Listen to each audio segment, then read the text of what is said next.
UCC पर मोदी सरकार का बड़ा दाव, संसद के मानसून सत्र में बिल लाने की तैयारी। 2024 के लोकसभा चुनाव से पहले केंद्र की मोदी सरकार समान नागरिक संहिता को लेकर बड़ा दाव खेलने जा रही है। सूत्रों के मुताबिक केंद्र सरकार आगामी मानसून सत्र में समान नागरिक संहिता का बिल संसद में पेश कर सकती है।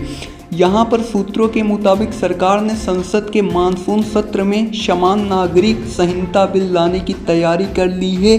समान नागरिक संहिता कानून संबंधी बिल संसदीय समिति को भी भेजा जा सकता है।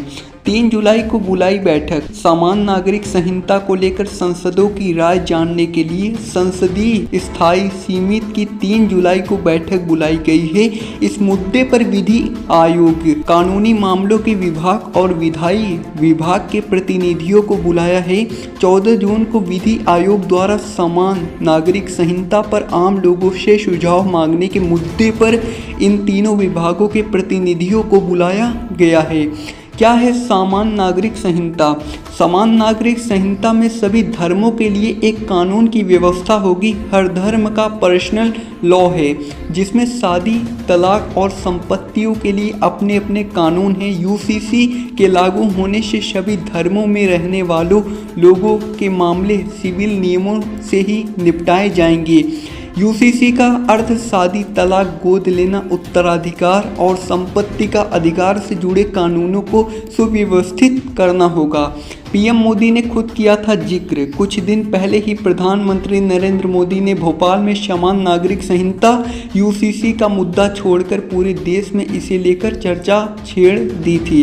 अपने संबोधन में पीएम मोदी ने कहा था, भारत के संविधान में भी नागरिकों को समान अधिकार की बात कही गई है। सुप्रीम कोर्ट ने बार बार कहा है कि समान नागरिक संहिता यूसीसी लाओ, लेकिन ये वोट बैंक के भूखे लोग, वोट बैंक की राजनीति करने वालों ने पसमंदों मुसलमानों का शोषण किया है, लेकिन उनकी कभी चर्चा नहीं हुई। उन्हें आज भी बराबरी का हक नहीं मिलता। भारत के मुसलमान भाई बहनों को ये समझा होगा कि कौन से राजनीतिक दल उनको भड़काकर उनका राजनीतिक फ़ायदा ले रहे हैं। हम देख रहे हैं कि यूनिफॉर्म सिविल कोड के नाम पर लोगों को भड़काने का काम हो रहा है। यह घर में एक सदस्य के लिए एक कानून हो और दूसरे के लिए दूसरा, तो घर चल पाएगा क्या? तो ऐसी दोहरी व्यवस्था से देश कैसे चल पाएगा? इस्लामिक देशों में भी लागू है यूसीसी। मुस्लिम देशों में पारंपरिक रूप से शरिया कानून लागू है, जो धार्मिक शिक्षाओं, प्रथाओं और परंपराओं से लिया गया है। न्यायविदों द्वारा आस्था के आधार पर इन कानून की व्याख्या की गई है। हालांकि आधुनिक समय में इस तरह के कानून में यूरोपीय मॉडल के मुताबिक कुछ संशोधन किया जा रहा है। दुनिया के इस्लामिक देशों में आमतौर पर पारंपरिक शरिया कानून पर आधारित नागरिक कानून लागू है। इन देशों में सऊदी अरब, तुर्की, पाकिस्तान, मिस्र, मलेशिया, नाइजीरिया आदि देश शामिल हैं।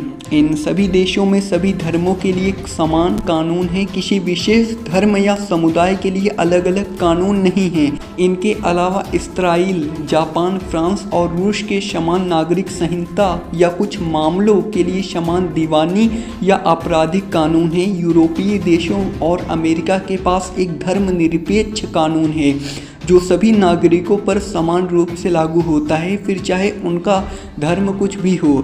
रोम में सबसे पहले नागरिक कानून के सिद्धांत बनाए गए थे। रोम के लोगों ने एक कोड विकसित करने के लिए सिद्धांतों का इस्तेमाल किया, जो निर्धारित करता था कि कानूनी मुद्दों का फैसला कैसे किया जाएगा। फ्रांस में दुनिया में सबसे प्रसिद्ध नागरिक संहिताएं हैं। अमेरिका में यूनिफॉर्म सिविल कोड लागू है, जबकि भारत की तरह बहुत विविधता है। यहाँ कानून की कई लेयर्स हैं, जो देश, राज्य और काउंटी एजेंसियों और शहरों में अलग अलग लागू होती हैं। इन सब के बाद भी ये सामान्य सिद्धांत नागरिक कानूनों को राज्यों में इस तरह से नियंत्रित करते हैं, जो पूरे देश में लागू होते हैं।